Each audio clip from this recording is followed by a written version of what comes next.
বাচ্চা ত্রিপোলারও কিন্তু এখন বিয়ে করেছে এবং সে তার নতুন ব্যবসা নিয়ে ব্যস্ত, তাই সে এখন আর আমাদেরকে আগের মতো হাসায় না। এক্সাদিবল গেমার তো এখন ট্রেডিং নিয়ে ব্যস্ত, তার কি আর আমাদের কথা মনে আছে? জান্নাত গেমিং এর বিয়ে হয়ে সে এখন বাচ্চার মা হয়ে গেছে। স্যাটেলাইট অর্পা মানে কাজী অর্পা তো এখন আর বাংলাদেশেই নেই, সে পড়াশোনার জন্য বিদেশে গেছে। গেমিং এর জিহাদ ব্যাক করবে করবে বলে এখনো সে ব্যাক করলো না। নাইম আলম এখন আর MP40 দিয়ে বারমুডা ম্যাপ কাঁপায় না।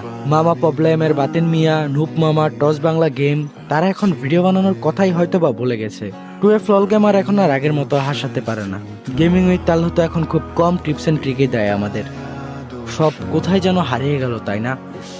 হ্যাঁ, এখন কমিউনিটিতে অনেক ভালো ভালো ক্রিয়েটর এসেছে বা হয়েছে, তবে আগের কমিউনিটিটা ছিল দুর্দান্ত। কি ছিল না সেখানে? কথায় আছে না, ওল্ড ইজ গোল্ড।